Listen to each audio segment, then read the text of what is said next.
Support for This News is So Gay comes from the LGBTQ Opportunity Fund of the Cleveland Foundation, leveraging philanthropy to empower LGBTQ communities.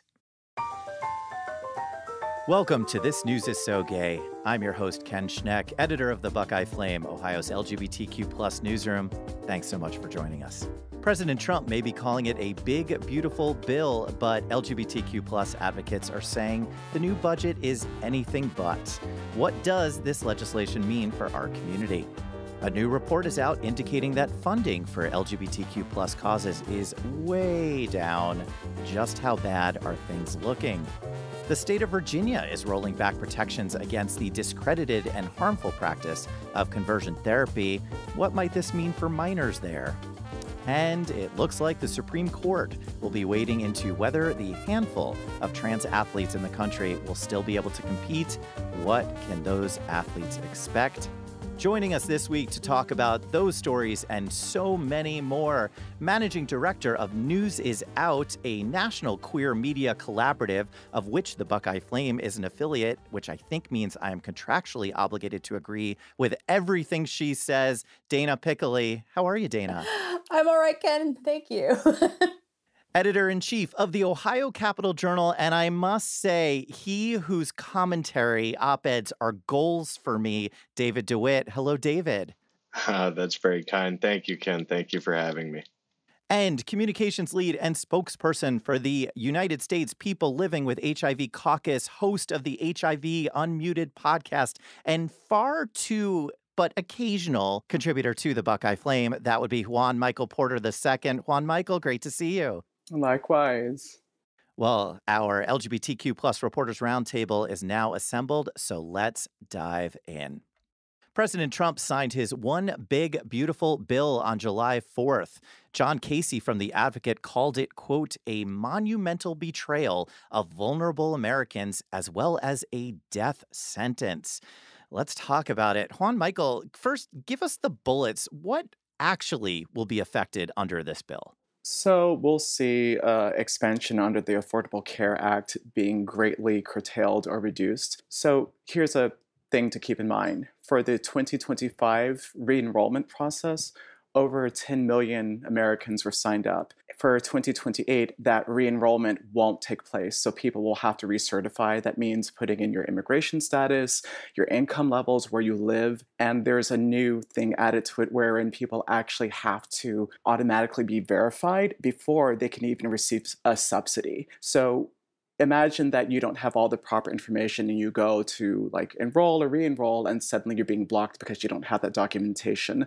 I like to say that this is death by 1,000 cuts or by archaic bureaucracy. There's also a statute that means that people who are above the poverty line will have to pay out-of-pocket copays for their services. Those include doctor visits or tests. We're also seeing that clinics that fund abortion care of any sort will be banned from receiving Medicare funding. There's also a statute that prohibits gender-affirming care for people who are not assigned the gender they were given at birth. And so you start to see that there's a lot going on in here that is there for no other reason than to harm people. And one thing that really disturbs me is that beginning in December 2026, every adult under the age of 65 will have to prove that they are in school, work, or volunteer at least 80 hours per month. And this has to be re-verified every 6 months.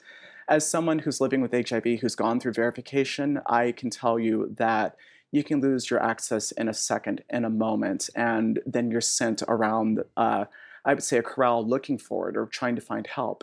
And seeing all of these things that say that they're there to save money, I think it's really about denying people care and ensuring that as few people who can access care as possible are actually enrolled in these services. You made a video on Instagram. I have shared it widely. It was masterfully done on the effects of this bill on people living with HIV. What are your thoughts now, a few days later after making that video?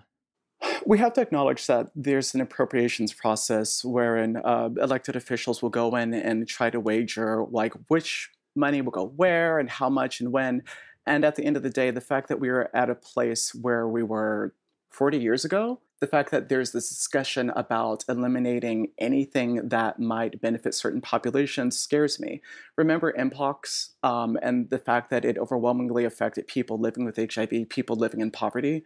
We're going to see the same thing here. And this is how you actually establish a crisis. I hate to say that we're going to see the return to the AIDS crisis, but we are certainly tiptoeing in that direction. No, we're not tiptoeing. We're stepping broadly in that direction.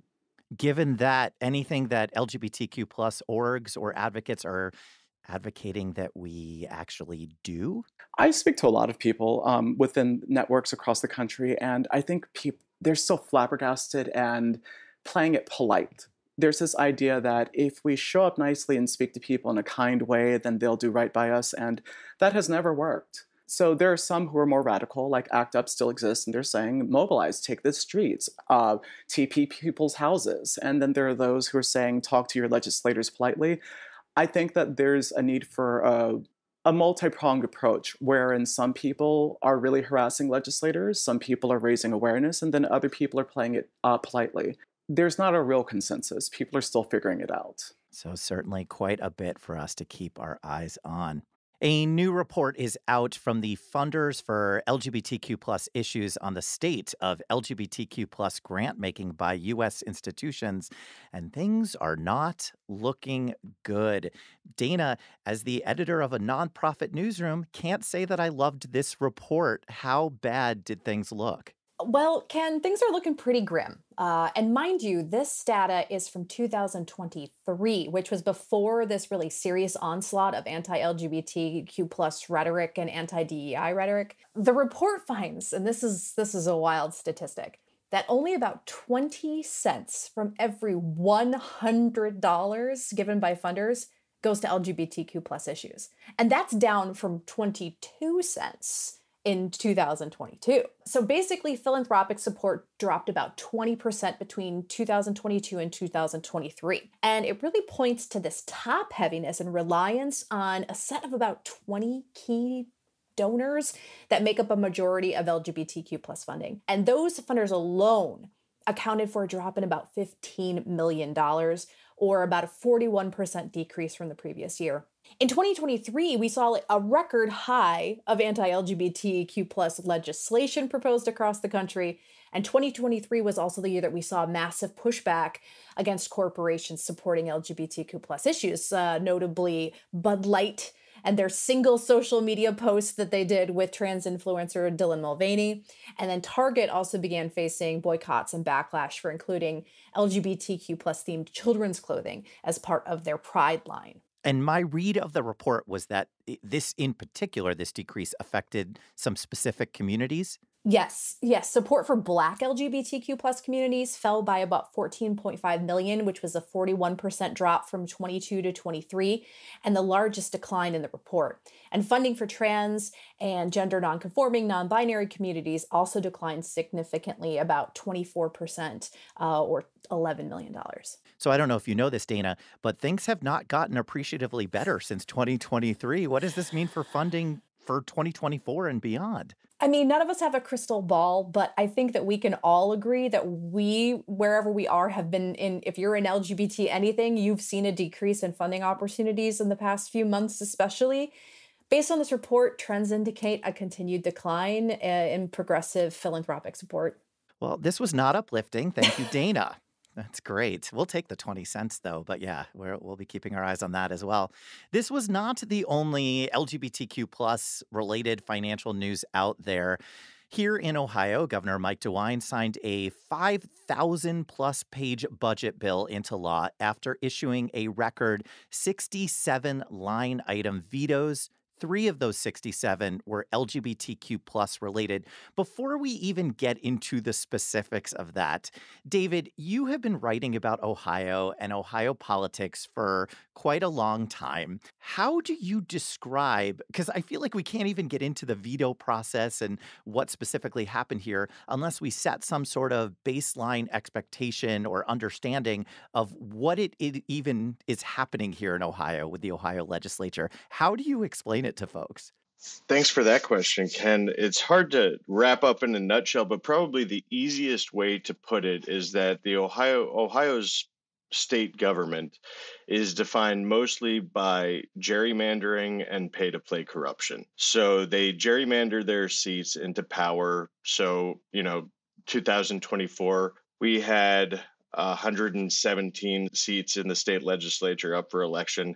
There were probably about 4 or 5 actual competitive contests. The rest, all of us knew who was going to win those races long before election day. So because of the gerrymandering, what happens is the only thing that matters is primaries, and it usually pushes the most radical candidates forward. Now, for instance, Donald Trump won Ohio by 55%. Bernie Moreno won his Senate seat by 51%. And yet we have a legislature where Republicans control 67 out of 99 House seats. So that's basically 67%. And now Republicans are talking about gerrymandering our congressional seats. Right now it's 10-5 Republican to Democratic. They're talking about making that 13-2. So in a state where Donald Trump won 55%, they want to control 86% of the congressional seats. So that's just an example of the shameless, wanton gerrymandering that happens. That's basically created a legislature of extremists by extremists for extremists. And they push the most radical, malicious agenda that you could possibly imagine, which we'll get into in the details here about the vetoes. And the other aspect of it is pay-to-play corruption, whether it's payday lenders or private charter schools, online charter scandals,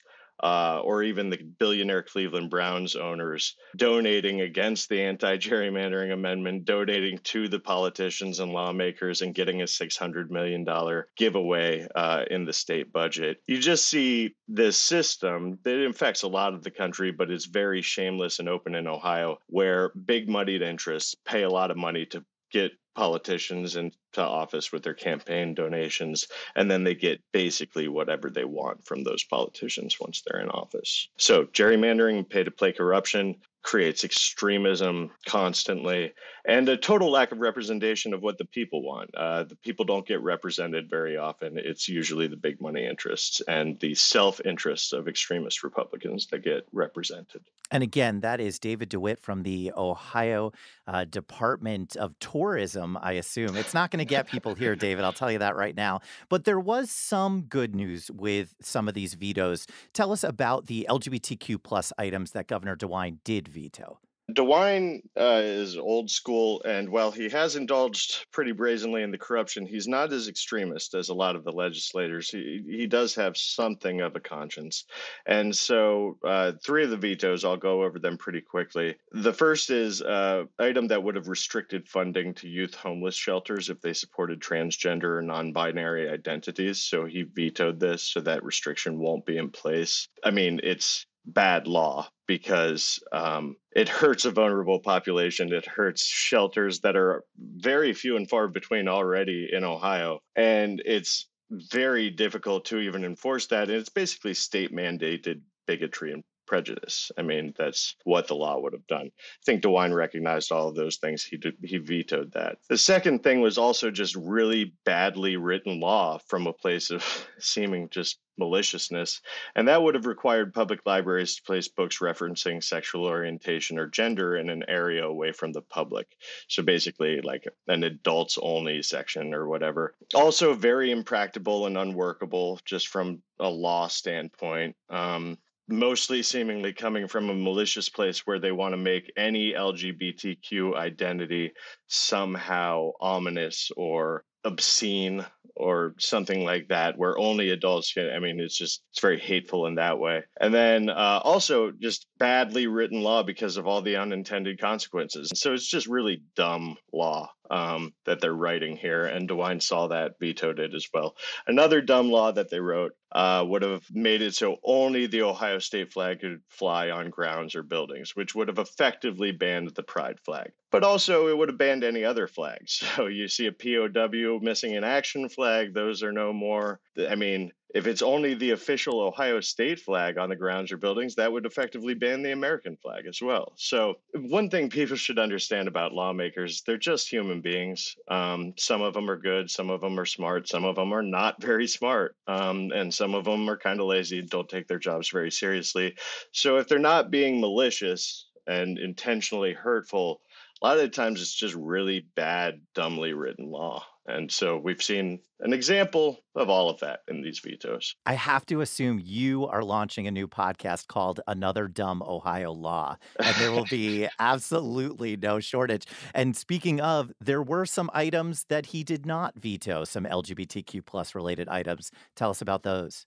First one is kind of emulating the Donald Trump executive order to recognize only two sexes, male and female. And then it preposterously claims that this is grounded in fundamental and incontrovertible reality. The truth is that 1 in every 100 people is born intersex at the very least. So saying that there's only two sexes is scientifically, rhetorically, just totally inaccurate, but DeWitt let that stay. So that's still in there. The other one was the banning of the use of Medicaid for mental health services that promote or affirm gender transition. And that's really disappointing that DeWitt let that stay, especially in light of the fact that the Trump administration just defunded the specific services in the 988 suicide prevention hotline for people with gender or sexual orientation issues. So again, this is just really, to me, it's coming from a very hateful, mean-spirited, bigoted place where, you know, a lot of LGBTQ youth, they need mental health services. They need places to stay. They're often kicked out of their homes, and these are attempts to take away every resource and not just put them in crisis, but put them in desperation. It's very sick in my mind. And then the other one that stayed in the budget my favorite one. I mean, this is just silly season stuff. Banning menstrual products from the men's restrooms of public spaces. I don't know why they care what's in the vanity distribution things in any bathroom, but apparently that's really important to them. So DeWitt let that one stay too. And I have to highlight for that one, this is a representative named Rodney Creech here in Ohio, who has been stripped of all of his committee assignments due to some accusations of inappropriate conduct with a minor. And accusations, we're just saying that, but one of his constituents wrote and said, I think there's menstrual products in the Dayton library men's room. And he went in and took pictures within the men's room, which that doesn't feel right, and single-handedly put this sentence in the budget, and now it has passed. So my goodness, what do these people do at home? Do they share the you have to wonder with their female family members? Again, the new podcast, Another Dumb Ohio Law, will be coming soon with David DeWitt. But for right now, you are listening to This News is So Gay. I'm your host, Ken Schneck. I am joined this week by Dana Piccoli from News is Out, David DeWitt from the Ohio Capitol Journal, and Juan Michael Porter II from the United States Persons Living with HIV Caucus. Maryland recently became the 5th state to decriminalize living with HIV. And I have to say, this is one of my favorite topics to write about, but I actually sometimes struggle to break it down for folks. I always think, all right, if I write about it, everyone's going to care about it. But I don't know that I always do it in a way where everyone understands what the issues really are. Juan Michael, can you bring us up to speed on what HIV decriminalization even means? So first, we have to talk about what HIV criminalization is. So in the 80s, there were a group of people who thought that if we make it illegal for people living with HIV to have sex without first sharing their status, we'll stop HIV transmissions. That did not happen. The only way to end HIV transmissions is through safer sex or by putting people with HIV into treatment, i.e. when I'm on my meds and I'm undetectable, that means that I cannot transmit HIV to you even through condomless sex. Now, HIV criminalization laws are about exposure. So they're written to say that if sexual contact happens without sharing your status beforehand, you can go to jail and be put on the sex offenders registry, in some instances up to life. So sexual contact can actually mean giving someone a hand job, which does not transmit HIV, or giving someone oral sex, or even kissing someone in certain states. And so the very process of existing without first sharing your HIV status can send you to prison and ruin your entire life. Let's take a step back. On March 19th, North Dakota passed a law repealing its HIV criminalization laws, meaning they're no longer enforcing the statute because they realize that it's scientifically unsound and ridiculous. And now moving forward ahead, We see Maryland, now the fifth state to repeal. That was on May 20th. They became the fifth state to repeal their HIV criminalization laws. So again, this is joining science that says that you cannot transmit HIV if you are undetectable, or if you use safer sex methods, or if the other person who is seronegative is using PrEP, pre-exposure prophylaxis. And therefore, we're not criminalizing this population by saying your very existence is a threat to us all. Maryland, yay, becoming the fifth, but by my math, and I am a qualitative researcher, so I might be wrong on this, 5 is not 50. Is there a path to get more of these laws passed? There is, and we have to acknowledge that it took years and years of harassment, advocating, endorsing, collaborating, and being heartbroken and educating the public and legislators, decades of this work for it to happen. It doesn't happen overnight. We know that in Ohio last year, there was a young trans person who was sent to jail, and the judge said, well, we know that this is a life-threatening issue, even though there was no possibility of transmission taking place in that case. So it's about addressing HIV stigma, because I think that many people, including Robert Suttle, the incredible HIV activist, has said that people are more afraid of the stigma than they are of the virus itself. And so if we don't go about changing people's hearts and minds and educating them, which will be much more difficult to do under this current administration, we will never repeal these laws. I have to highlight that Ohio case where we were actually at the sentencing and the judge called the defendant a loaded gun. Fast forward to the judge, who's one of the oldest white judges in Ohio, hit someone with his car. A bicyclist hit them with his car, left the cyclist by the side of the road, and was charged $400, as opposed to the defendant, who was sentenced to a year in prison. It's not good. It's not good. Dana, it looks like Louisiana might be going the exact opposite direction of Maryland. That's correct. So Louisiana lawmaker Representative Patricia Moore sponsored House Bill 76, and that would make it a felony to intentionally expose someone to an incurable STD and a misdemeanor if the disease is curable.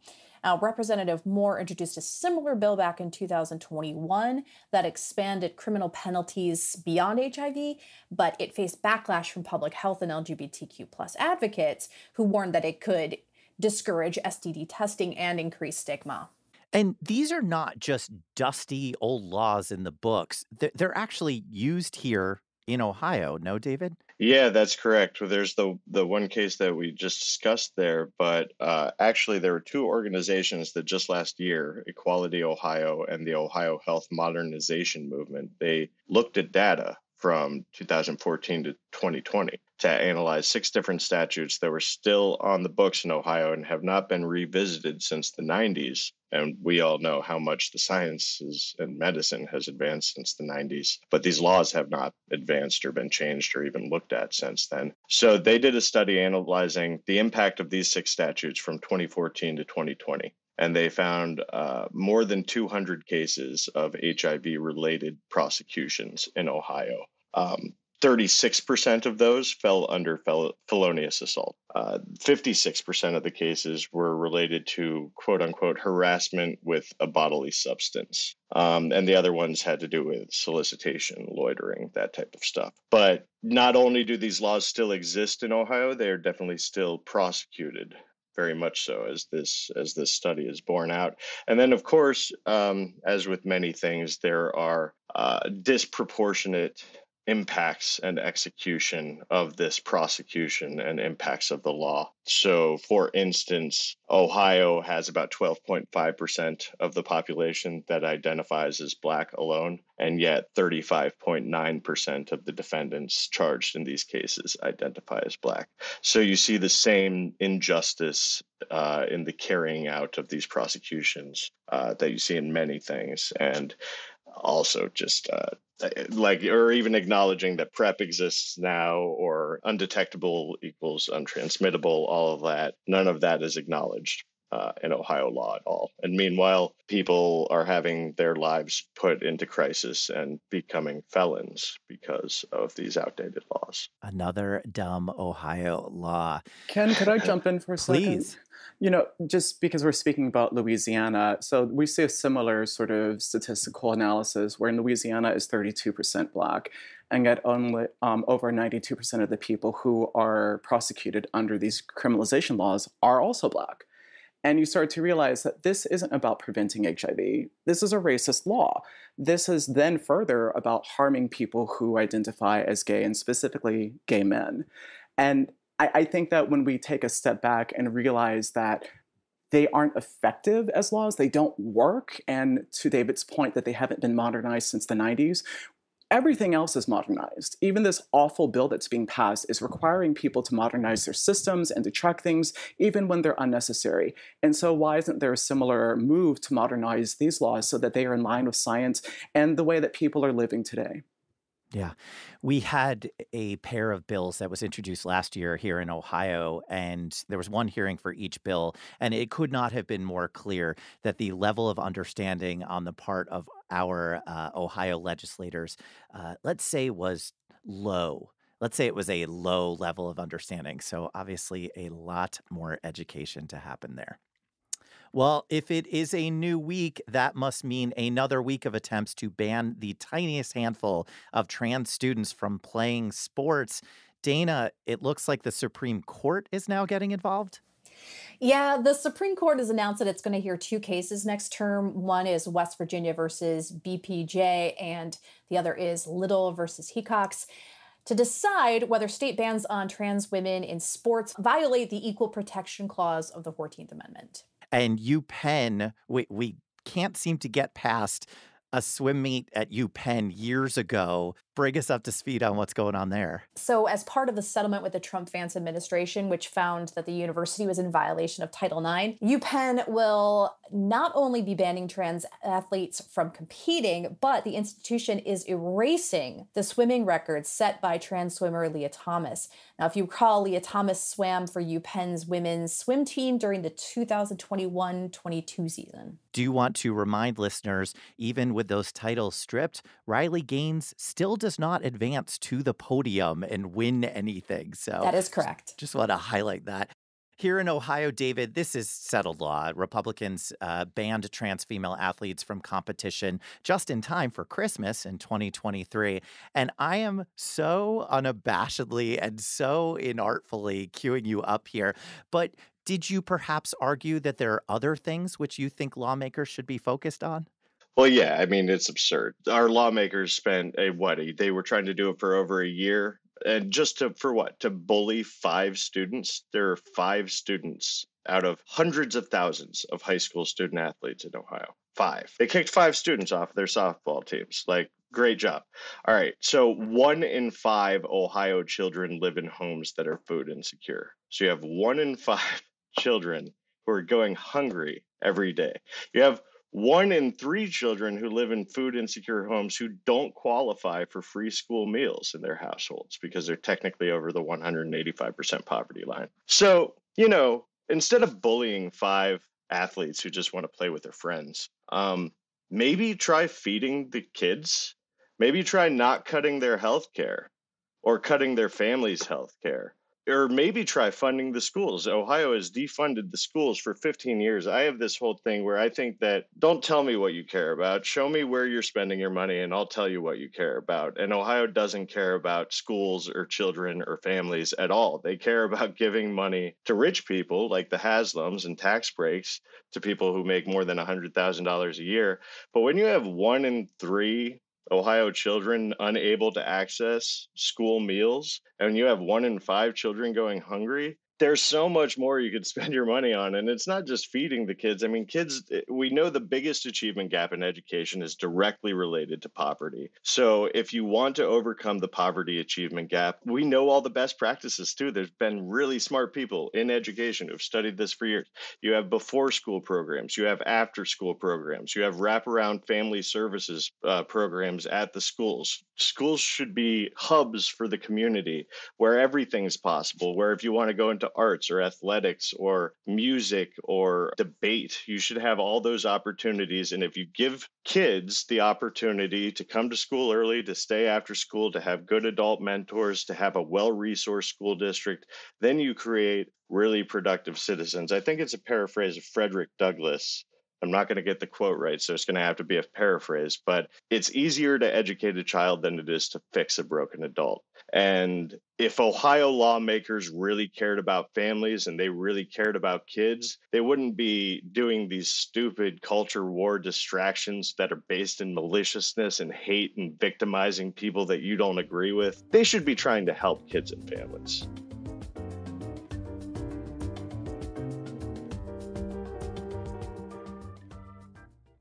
Some might argue there is some maliciousness over in the state of Virginia, which will no longer fully enforce a 2020 ban on conversion therapy for minors after the courts ruled in favor of a faith-based group who successfully fought for the right to be able to practice this fully discredited therapy, and you can't see me doing air quotes because it's audio, this therapy that has been found over and over again to both not work and to actually do harm. Juan Micheal, what does this mean for minors in Virginia? So first, Ken, let me ask you, what is conversion therapy? How would you define that to our listeners? I would say it is a fully discredited practice. So if everyone can have a pet issue, my pet issue actually is conversion therapy, as so many folks in my circle are survivors of conversion therapy, many of them as adults who were pursuing faith-based professions and were sent to conversion therapy. So whether it was talk therapy, in some cases electroshock, which is still happening.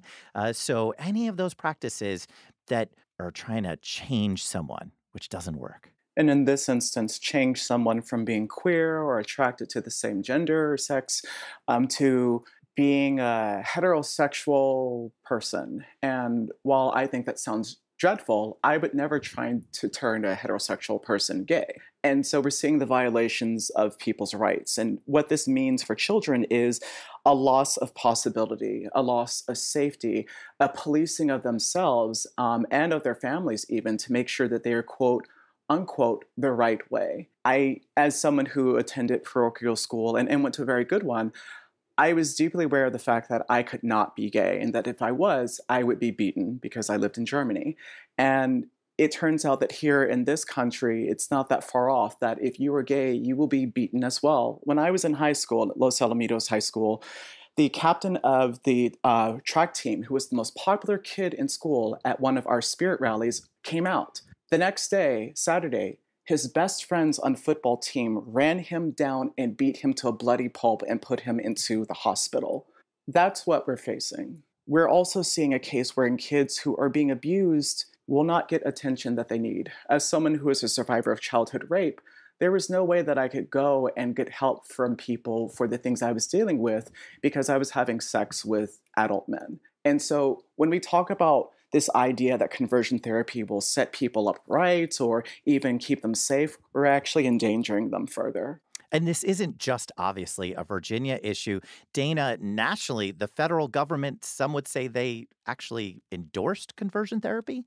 Back in May, the Department of Health and Human Services released this massive report titled Treatment for Pediatric Gender Dysphoria. And the report has been widely condemned by LGBT groups like GLAAD, HRC as misleading and even dangerous. And so essentially the report recommends psychotherapy really is the only option for gender dysphoria in minors.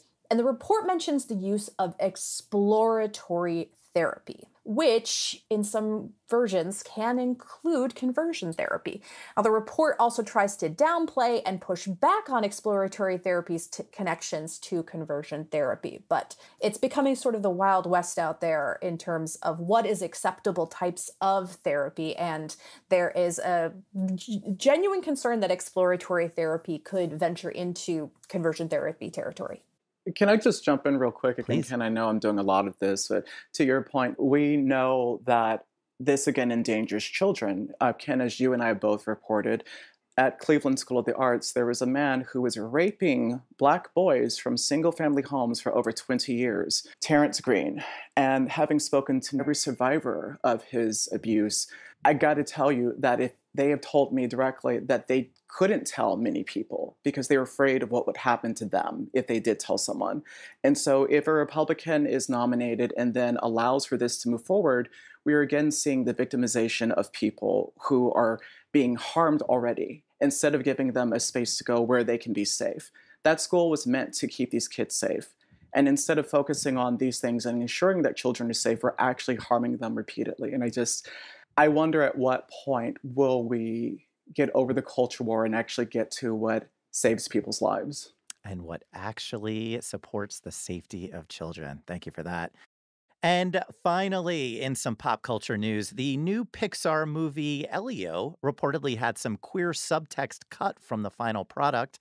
Although it was never intended to be a coming-out film, one anonymous Pixar artist said in a report to The Hollywood Reporter, quote, "It was pretty clear through the production of the first version of the film that studio leaders were constantly sanding down these moments in the film that alluded to Elio's sexuality of being queer. So what I need from you three, what was your childhood film that, arguably made you gay? What was that awakening film, David DeWitt?" I wouldn't say it made me gay, but it was probably the first gay movie that I just loved and still love and still watch. And that's The Birdcage. It's just an incredible cast and a really funny script. I watched it when it came out, and I loved Robin Williams at the time, but just the whole cast was amazing. And I still quote it and watch it probably once every couple of years. A classic. Dana Piccoli, what movie? Well, as a young Detroiter growing up right across from Windsor, I had a lot of exposure to Canadian broadcasting, and I would have to say Anne of Green Gables. Anne of Green Gables was a formative experience in my childhood. I was always searching for a bosom friend, but I think that was something more. And Juan Micheal, what movie was it for you? This is going to be so controversial, but I happen to believe that The Never-Ending Story is just a big gay fantasia. And Atreyu, he could get it. What you all can't see is that in my notes, I have the sentence, "The correct answer is The Never-Ending Story." So that was very exciting. That just set us That's up for funny. the bury your gays trope. That's all that, I'm okay with that. Yeah, I want to throw in an honorable mention if I Do could, just because actually it's really pertinent to right now in fighting closed-mindedness, and it was made pretty early. But To Wong Fu, Thanks for Everything, Julie Newmar is a fantastic movie. That's a good one. Well, in more fantastic writing, let's talk about some stories that you all are working on. Dana, what's coming up for you at News is Out? Not so much story-wise, but we have some cool things going on. We are preparing for our next virtual event. We've been doing virtual events all this year. So our next one will be focused on LGBTQ plus finance, and that's going to be in late August. And then we're also heading to Chicago soon for our annual LMA Fest, where we get to actually see each other in person. We're spread all over the country, so it's great to be able to plan strategically and commiserate in person. But the biggest thing that we're getting ready to share is the findings from the LGBTQ plus mapping project survey that was shepherded by Windy City Times co-founder Tracy Baim and supported by the MacArthur Foundation. So big shout out to them. But it's taking a vital look at the state of queer media today. And so we're going to start sharing that pretty soon. And Ken, you will definitely be one of the first people that sees the results. I'm pretty excited. David, what can we look forward to at my beloved Ohio Capitol Journal? You're so kind. Well, it's fallout season, basically. All the budgets are passed in Congress and the state house. So now we're going to do our best to arm Ohioans with the power of knowledge by telling them, talking to experts, and finding out exactly what the impact is going to be on their lives, on their communities, on their education, their health care, on their access to healthy food. That's what we do. We try to be reporting for the people. So we want to take what the politicians have done and tell the people what it means to them. We need that information. Juan Micheal, what are you cooking up? So for my personal writing, I was just down in Florida for the Miami African Black Film Festival with GLAAD, and I'm writing about representation, or the lack of representation among films there. I'm also writing about a number of different issues related to healthcare access, specifically being denied a yellow fever vaccine if you're living with HIV. And again, if you lose access to your meds, how you can actually change your regimen to one that is maybe not name brand, but affordable so that you don't die from HIV, rather untreated HIV.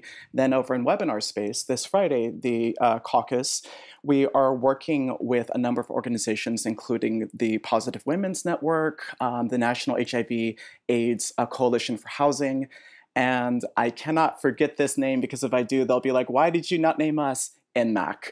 And it's focusing on HOPWA, which is up for being cut by this horrible bill, by the way. HOPWA is housing opportunities for people living with HIV and AIDS. And I'm going to quote Jose DeMarco, the great activist of ACT UP Philly here. The cause of HIV and AIDS is homelessness, because people who are homeless face all kinds of burdens and situations that expose them to HIV and a loss of care. And again, as someone who recently lost access to his meds, even though I have insurance, if I was unhoused, there was no way I would be in treatment. And one last thing, on the 31st, the Caucus is holding a webinar where we speak to our members and other people about how we advocate for them, how they can become involved, and how we can all coalition build to save the world. So much incredible work coming up.